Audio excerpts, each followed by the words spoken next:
Benar Bapak, benar Bapak.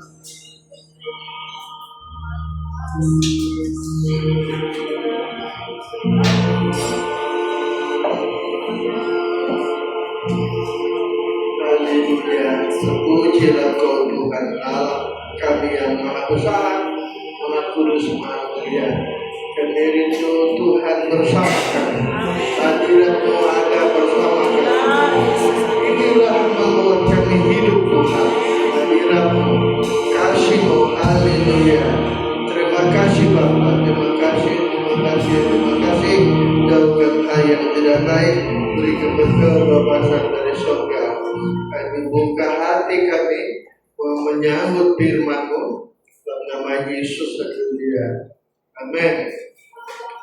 Haleluya.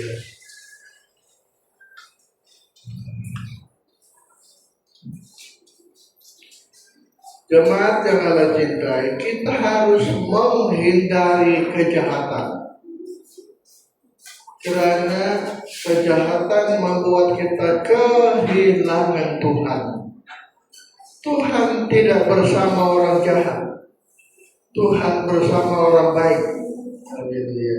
Itu sebabnya kita harus mengelakkan kejahatan. Bahkan Tuhan datang kali kedua. Yang jahat ditinggalkan, yang baik dan benar itu akan diangkat. Kata firman Tuhan. Haleluya.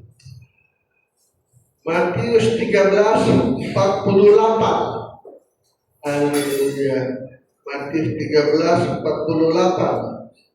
Setelah penuh, bukan itu pun diseret orang ke pantai, lalu duduklah mereka dan mengumpulkan ikan yang baik ke dalam pasu, dan ikan yang tidak baik mereka buang. Demikianlah juga pada akhir zaman, malaikat-malaikat akan datang memisahkan orang jahat dari orang benar, lalu mencampakkan orang jahat ke dalam dapur api. Di sanalah akan terdapat ratapan dan gertakan. Jadi orang jahat akan dilempar ke dalam dapur api. Jadi ini yang kita elakkan. Kita harus menjauhkan diri dari kejahatan yang ada di dunia ini. Haleluya. Kenapakah zaman dulu ada banjir? Karena kejahatan juga. Kenapakah zaman lalu ada belerang dari surga membakar, menghanguskan orang jahat? Karena orang jahat juga. Di zaman kita ini, kita harus mengelakkan diri dari kejahatan. Apa yang kita kena perbuat? Apa yang kita harus perbuat supaya kita terhindar dari kejahatan? Alkitab sebutkan zaman Nuh, zaman Lot akan terulang lagi. Menurut Lukas 17 ayat 26. Dan sama Lukas 17 26. Dan sama seperti terjadi pada zaman Nuh, demikian pula halnya kelak pada hari-hari anak manusia. Mereka makan dan minum, mereka kawin dan dikawinkan, sampai kepada hari Nuh masuk ke dalam bahtera, lalu datanglah air bah membinasakan semua mereka. Dan membinasakan mereka semua. Terus demikian juga seperti yang terjadi di zaman Lot. Mereka makan dan minum, mereka membeli dan menjual, mereka menanam dan membangun. Tetapi pada hari Lot keluar daripada Sodom, turunlah hujan api dan hujan belerang dari langit dan membinasakan mereka semua. Di kejahatan hari ini, apa yang terjadi dulu itu terulang lagi. Terus macam ini kejahatan zaman Nuh, kejahatan zaman Lot itu dapat kita lihat di hari ini. Dilihat, didengar, ada di tengah-tengah kita di dunia ini. Kalau dulu kejahatan tidak lepas dari hukuman, demikian pun zaman kita ini kejahatan pasti dihukum Tuhan. Terus apa yang kita akan berbuat? Kita harus menjauhkan kejahatan. Terus apa yang kita akan buat? Rupanya setiap kejahatan itu ada setan, ada iblis yang dorong orang berbuat jahat. Sama juga zaman Nuh, ada iblis yang dorong orang zaman Nuh berbuat jahat. Zaman Lot pun sama juga. Di zaman kita ini sama juga. Ada roh yang dorong mereka, ada yang menguatkan mereka untuk hidup dalam kejahatan. Itu sebabnya kembali kita zaman Nuh. Inilah rahasianya Nuh, membuat dia tidak buat jahat. Kejadian 6 ayat 8. Kitab Kejadian pasal 6 ayat 8. Tetapi Nuh mendapat kasih karunia di mata Tuhan. Terus inilah riwayat Nuh. Nuh adalah seorang yang benar, dan tidak bercela di antara orang-orang sezamannya. Dan Nuh itu hidup bergaul dengan Allah. Nuh didorong oleh kasih karunia, membuat dia menjadi seorang benar, membuat dia tidak bercela, karena dia bergaul dengan Tuhan. Itu saja, bergaul. Siapa yang dorong Nuh untuk hidup benar? Siapa yang dorong Nuh tidak bercela? Siapa yang dorong Nuh untuk hidup bergaul? Jawaban itu ayat 8.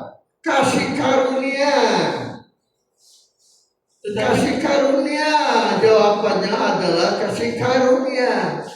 Limpahnya kasih karunia kepada kita. Ada yang dorong kita berbuat yang benar, berbuat yang baik, bergaul. Itu saja. Bergaul itu hidup dipimpin Roh. Haleluya. Ada sebagai kawan sini Cina Toki yang di ujung kena itu. Dia cerita yang budak-budak membunuh itu sampai mana ada orang kita situ, dia bilang dia semua Pak. Itu ucapannya, saya bilang apa yang betul, manusia jahat hari ini. Nah, jahat manusia. Kekristenan bukan jaminan. Haleluya.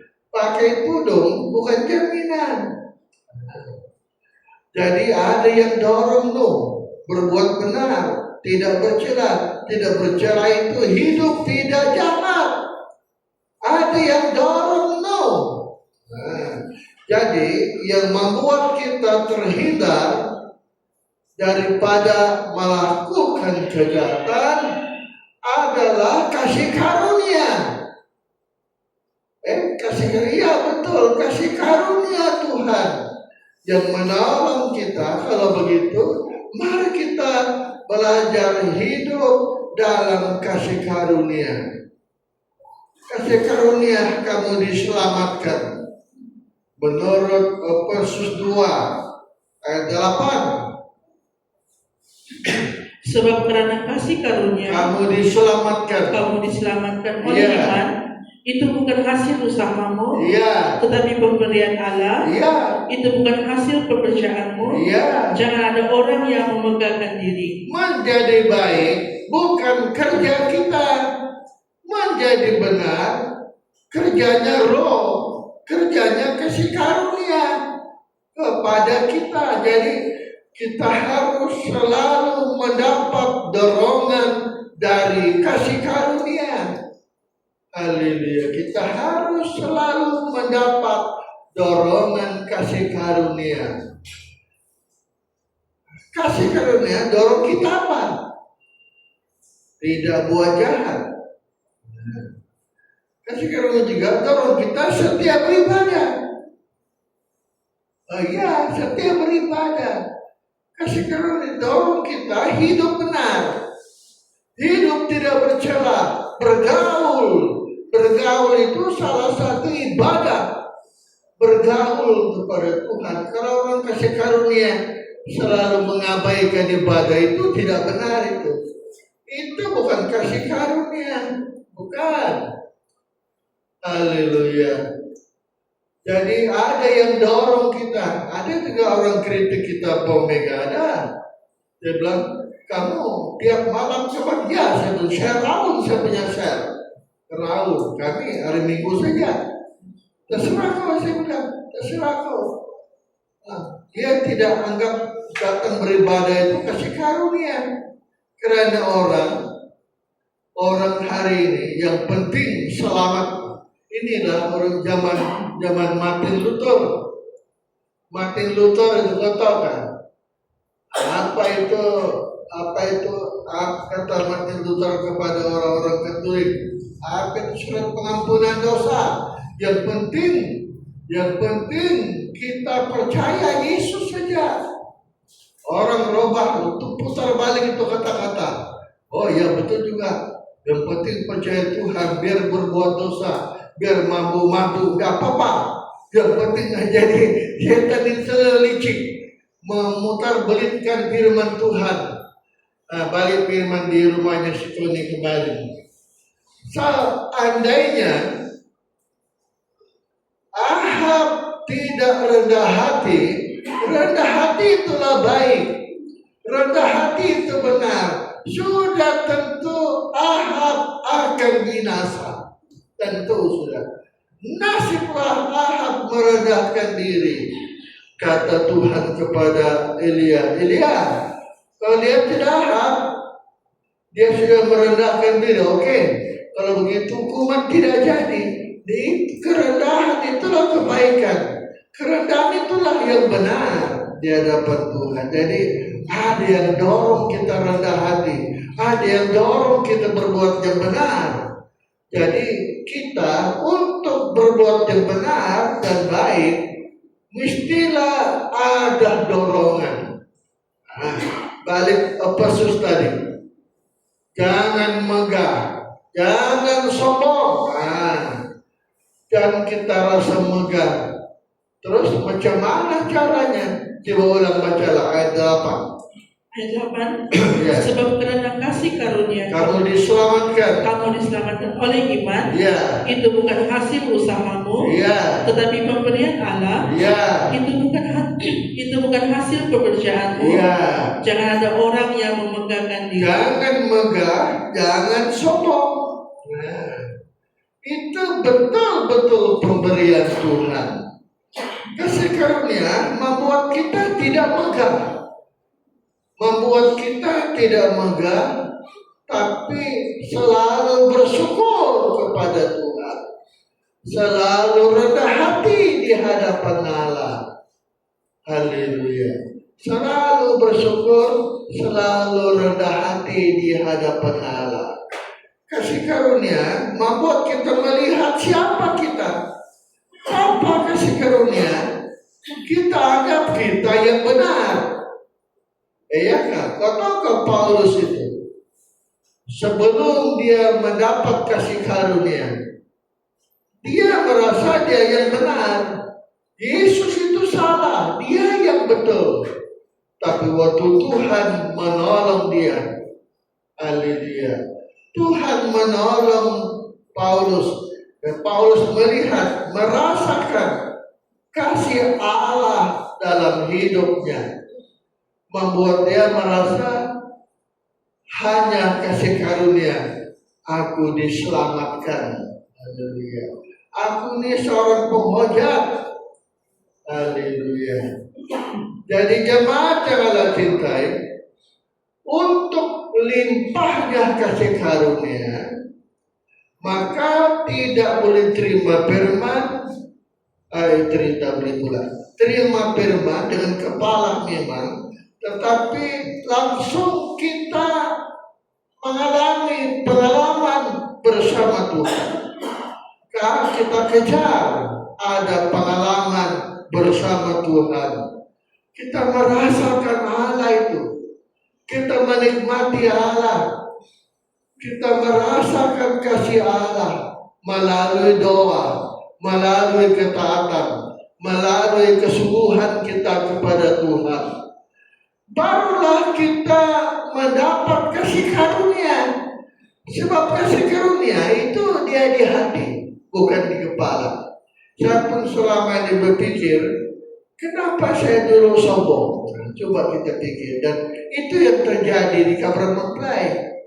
Sebab orang Kabar Mempelai diterima firman dengan kepala, dia penuh pengetahuan semua, tapi tidak ada pengalaman bersama Tuhan, tidak ada pengalaman menikmati kasih, menikmati anugerah, menikmati kasih karunia Tuhan. Kasih karunia membuat kita rendah hati. Haleluya. Kalau firman di kepala membuat kita merasa benar, sombong. Jadi kita orang Kristen, terimalah firman dengan kepala, pengetahuan. Tetapi tidak sampai di situ. Perlu kita mengalami dorongan ajarkan firman supaya kita didorong mengalami Tuhan, merasakan Tuhan, menikmati Tuhan dalam kehidupan kita ini. Pengalaman bersama Tuhan itu membuatkan firman itu ada di hati kita, tersimpan di hati kita ini. Haleluya. Karena pengetahuan itu datangnya dari pelajaran yang kita belajar firman, kita membaca, kita merenung, membuat kita berpengetahuan. Tetapi untuk limpahnya kasih karunia itu kita mesti ada pengalaman. Pengalaman apa? Pengalaman hidup bersama Tuhan, pengalaman merasakan kasih Allah, kita nikmati kasih Allah. Paulus itu, kau tahu kan? Dia berbeda dulu. Dulu pengetahuan saja dia, pengetahuan. Tapi setelah itu dia bilang bahwa aku ini kasih karunia lah yang menyelamatkan aku. Coba kita baca itu dalam 1 Korintus 15 ayat 9. Haleluya. Karena aku adalah yang paling hina. Aku yang paling hina dari semua rasul. Iya. Bahkan tidak layak disebut rasul. Iya. Sebab aku telah menganiaya jemaat Allah. Iya. Tetapi karena kasih karunia Allah, aku adalah sebagaimana aku ada sekarang. Iya. Dan kasih karunia yang Tidak dianugerahnya sia-sia. kepadaku tidak sia-sia. Iya. Sebaliknya, aku telah bekerja lebih keras daripada mereka semua, Iya. tetapi bukannya aku, Iya. melainkan kasih karunia Allah yang menyertai Jadi aku. kasih karunia itu limpah di hati Paulus. Inilah mendorong kita menjadi baik. Inilah mendorong kita menjadi benar. Kalau semua pengetahuan kita, apa yang kita belajar, apa yang kita dengar, apa yang kita baca, itu simpan di kepala, membuat kita berpengetahuan, tapi itu tidak menolong kita menjadi baik. Itu memang menolong juga, tetapi malah kita berpengetahuan. Penuh di kepala, tapi kosong di hati kita ini. Kasih karunia disimpan di hati. Kita lihat Paulus ya. Kita lihat Paulus. Bagaimanakah Paulus itu menjadi hamba Tuhan? Haleluya. Dia berpengetahuan, tetapi setelah dia mendapat kasih karunia, waduh, aku ini, dia bilang menurut 1 Timotius pasal 1:13. 1 Timotius 1:13. Aku yang tadinya Seorang penghujat, seorang penganiaya, dan seorang penganiaya, seorang ganas, dan seorang ganas, ya, tetapi aku telah dikasihinya, iya, karena semuanya itu telah kulakukan tanpa pengetahuannya, yaitu di luar iman. iya. Malah kasih karunia Tuhan Limpah yang dilimpahkan kepadaku. kita telah dikaruniakan dengan limpahnya kepadaku, Iya. dengan iman dan kasih dalam Kristus Yesus. Iya. Jadi zaman kita ini, pengetahuan ibadah kita tidak membuat kita menjadi benar dan menjadi baik. Betulkah? Betul. Tetapi pengalaman kita bersama Tuhan, limpahnya kasih karunia, itu memenuhi hati kita, membuat kita terhindar, merasa kita ini memang jahat. Kasih karunia saja yang boleh menolong kita merasa betul Tuhan. Betul sekali. Haleluya. Jadi kita harus ada pengalaman bersama Tuhan, merasakan kasih Allah, merasakan anugerahnya, dan itu tidak cukup diterima dengan pengetahuan, tapi kita harus duduk banyak, merasakan, duduk banyak di kaki Tuhan. Kita menikmati Tuhan, merasakan kasih Allah, baru kita limpah kasih karunia, dan inilah yang menolong kita menjadi baik. Kalau pengetahuan saja membuat kita merasa benar pula, membuat kita mudah menghakimi orang, sebab hati kita ini kosong kasih karunia. Kasih karunia telah menolongmu menjadi benar, tidak bercela di zaman dia. Dan itu juga yang menolong untuk kelihatan benar di mata Tuhan. Jemaat yang cintai, gereja hari ini tidak sedar saling menghakimi, haleluya, saling mencela, saling merasa benar. Tetapi ini cerita kami badminton kami, dan cerita Silio. Pastor Dio saya cerita mengenai ada gereja Pintu Kerit. Dia merasa tidak perlu dia pergi Pintu Kerit karena mereka sudah diikuti perjanjian katanya. Ya, dia bilang apa kita pergi Pintu Kerit di halaman dia ini, sini dia. Kita sudah di sana. Terus Silio jawab saya, ini pengalamannya pendeta Yubico, Korea. Tapi sudah mati dia waktu COVID, mati juga dia waktu COVID. Pengalaman dia, satu kali dia dibawa Tuhan naik ke surga. Sudah itu dia dikasih lihat Ada tua sidang dia, pendoa sepat dia. Kenapa rumah itu tua sidang canggih betul, berbawa dia ke surga. Kenapa rumah saya ini belum ada apa-apa? Belum kenapa rumah saya ini macam belum siap? Tahu dia, sombong. Kau punya tua sidang itu yang membantu kau. Doa sepat dia rendah hati, buatnya rumahnya sudah siap. Balik dia, waktu dia sedar, panggil semua tua sidang dia kasih tahu yang benarnya di dunia ini. Kalau kita berpengetahuan, inilah membuat kita merasa benar, membuat kita merasa baik, tetapi tidak ada kasih karunia. Kasih karunia itu dapatnya dari roh menyertai kita, sehingga kita limpah, sehingga kita merasa, kalau tidak Tuhan, saya kasihan. Cobalah kita membaca, inilah orang berpengetahuan yang tidak ada kasih karunia. Matius 5:20.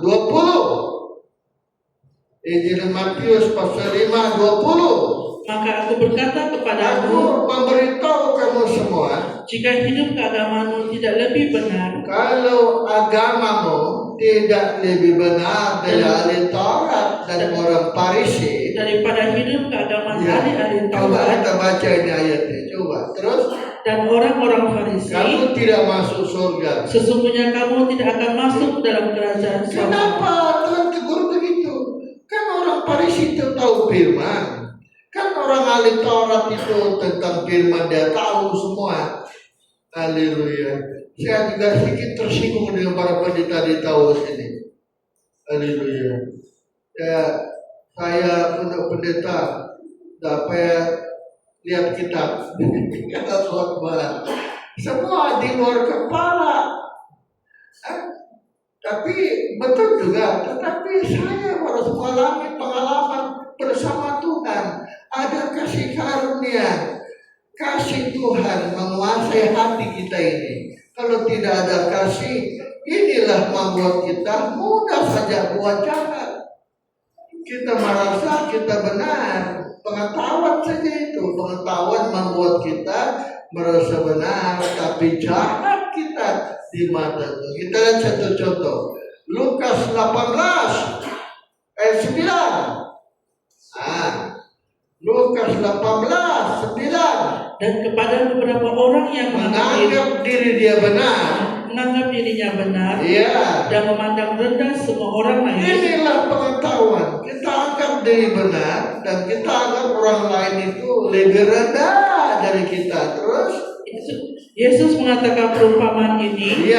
Ada dua orang pergi ke bait Allah untuk berdoa.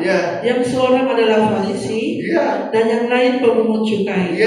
Orang Farisi itu berdiri dan berdoa. Dalam hatinya begini, Ya Allah, aku mengucap syukur kepadamu kerana aku tidak sama seperti semua orang lain. Seperti orang lain. Bukan perampok. Saya tidak perampok. Bukan lalim. Bukan jahat. Bukan penzina juga, dan bukan juga seperti pemungut cukai di sebelah bumi Tuhan. Aku berpuasa 2 kali seminggu. 2 kali puasa. Aku memberikan 1/10 dari segala penghasilanku. Dia bayar semua. Tetapi pemungut cukai itu berdiri jauh-jauh. Bahkan ia tidak berani menengadah ke langit. Melainkan ia memukul dirinya dan berkata, Ya Allah, kasihilah aku orang yang berdosa ini. Kasihanilah aku orang berdosa ini. Aku berkata kepadamu, orang ini pulang ke rumahnya sebagai orang dibenarkan Tuhan, sebagai orang yang dibenarkan Allah, dan orang lain itu tidak. Sebab barang siapa meninggikan dirinya, ia akan direndahkan. Siapa merendahkan diri, dan barang siapa merendahkan diri, ia akan ditinggikan. Kalau kita berpengetahuan, membuat kita merasa benar, membuat kita merasa baik. Tetapi kasih karunia, pengalaman limpah kasih karunia, membuat kita merasa tidak benar, membuat kita merasa tidak baik. Akibatnya kita berusaha menjadi benar, kita berusaha menjadi baik. Nah, itulah kelebihan kasih karunia. Kalau kita berpengetahuan saja, membuat kita mudah kita kritik orang. Padahal itu belum pendapat kita, belum pendapat Tuhan. Padahal dari pertama tadi, datanglah orang memisahkan ikan jahat dari ikan baik. Demikian juga hari zaman. Datang malaikat memisahkan orang jahat dari orang benar. Tidak perlu kita hakimi orang. Tuhan sendiri yang akan ambil kita kalau kita benar, kalau kita baik. Tuhan meninggalkan kita kalau kita jahat dan sombong. Tidak perlu hakimi.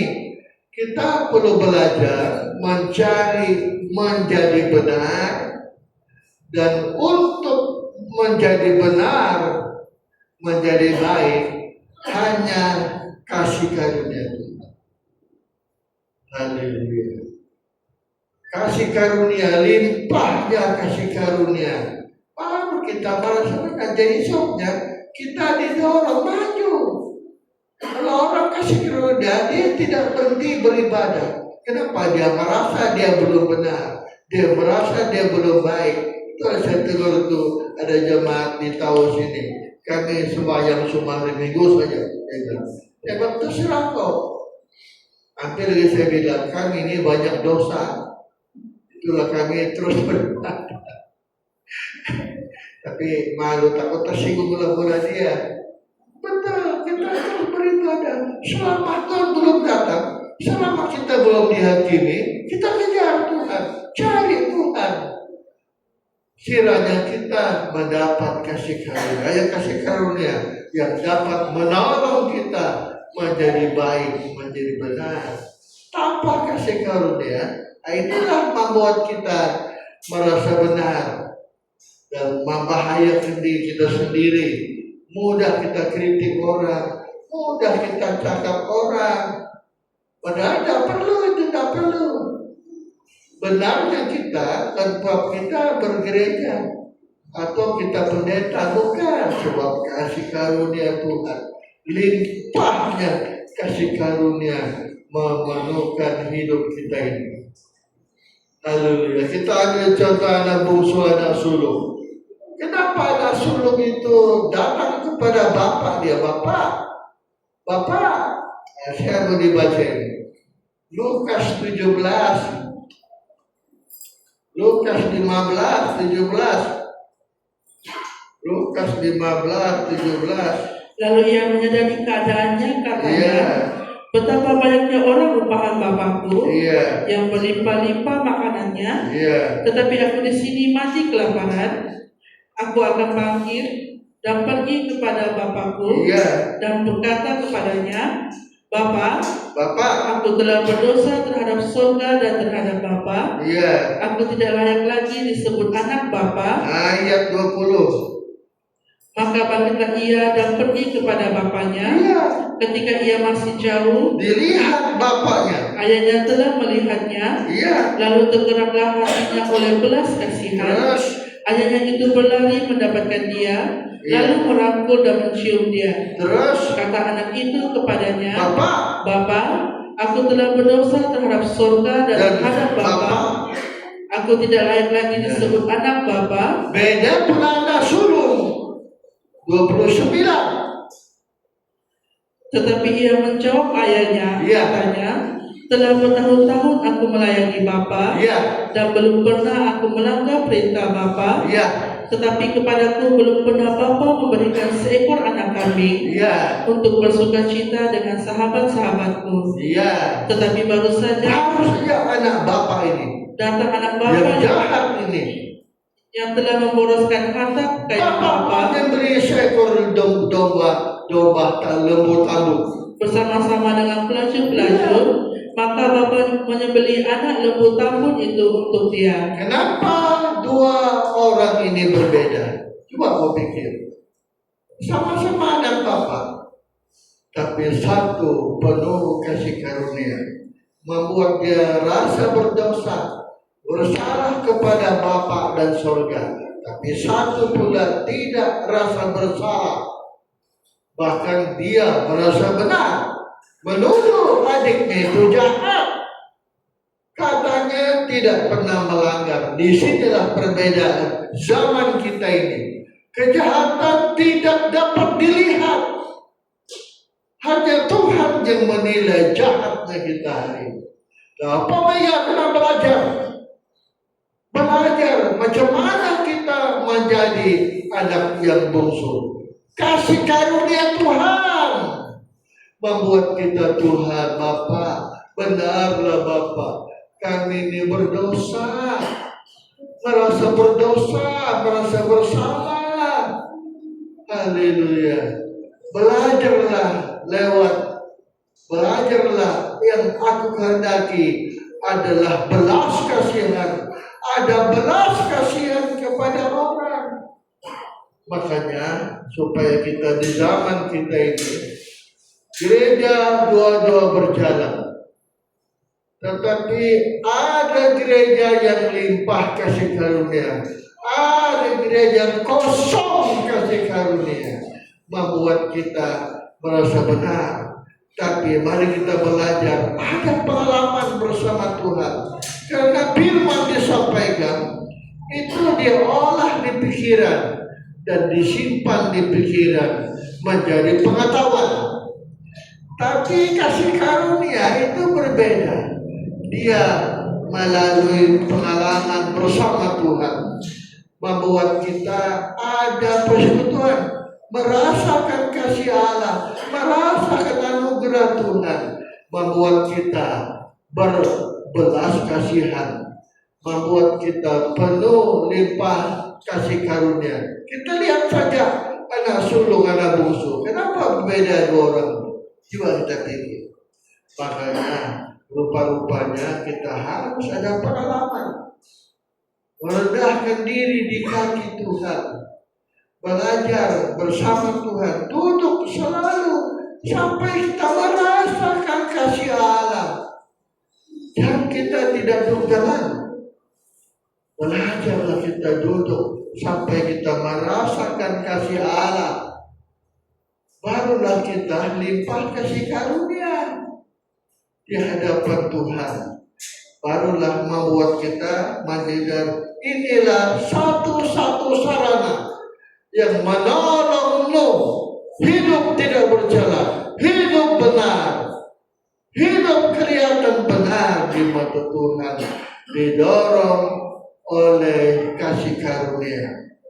Yohanes 1:16.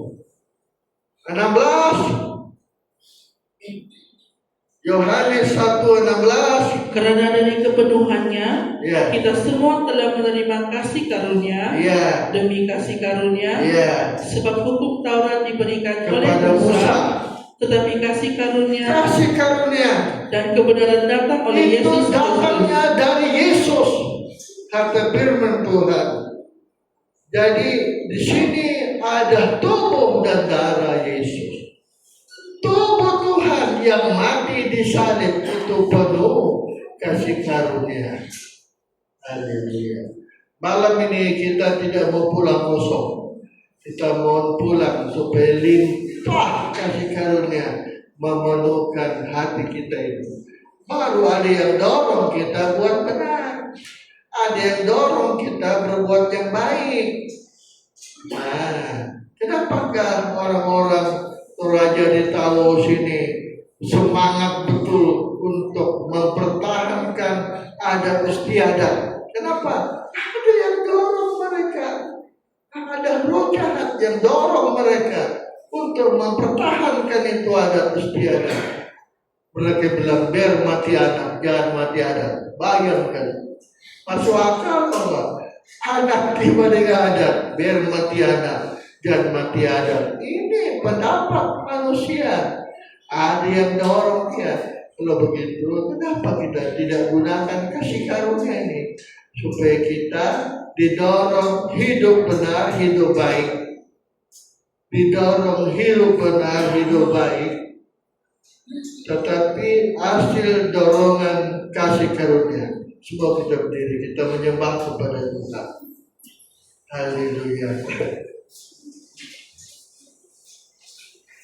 Haleluya. Amin.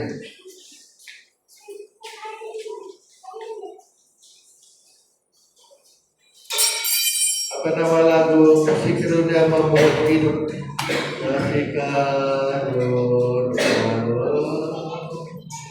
buatku hidup. Ada kan lagu? Ada kan? Haleluya.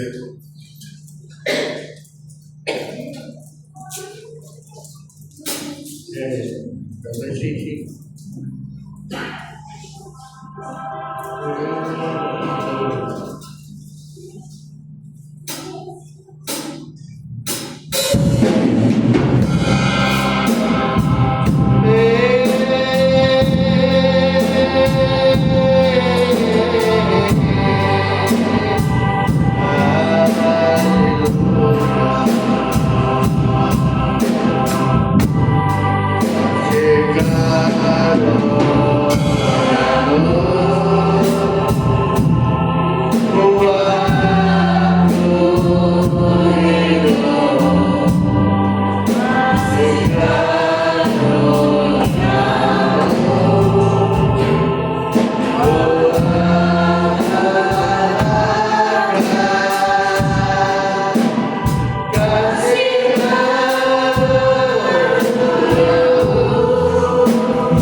Kita angkat pujian menjiji.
mujizat terjadi sekarang ini. Mujizat terjadi, mujizat Tuhan. Nuh didorong benar baik, tidak bercela. Itu mujizat itu. Demikian Bapa doa kami. Kami amalkan tubuh darah ini. Terjadi mujizat. Ada yang dorong kami berbuat benar. Ada yang dorong kami berbuat baik. Supaya hati kami limpah kasih karunia. Demikian pada malam ia serahkan. Dia mengambil roti, memecah dan berkata, inilah tubuhku. Perbuatan ini menjadi peringatan akan aku. Kita makan ini tubuh dalam nama Yesus. Demikian juga yang bercawan berkata, cawan ini perjanjian baru yang dimeteraikan oleh darahku. Perbuatan ini menjadi peringatan akan aku. Kita minum ini darah dalam nama Yesus. Tiap kali kita minum darah, makan tubuh Kristus. Ada yang dorong kita berbuat baik, berbuat benar macam itu. Ada yang dorong kita macam itu. Ada yang dorong kita macam itu.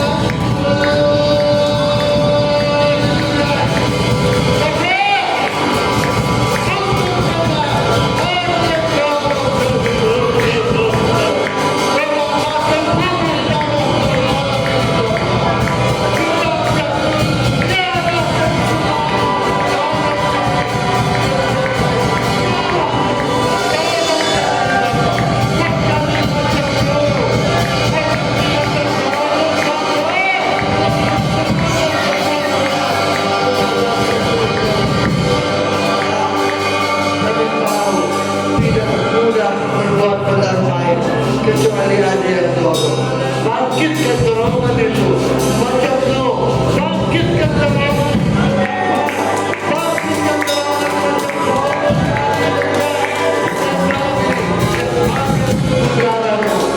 Akan didorong menjadi benar. Firman datang. Kami kelihatan benar macam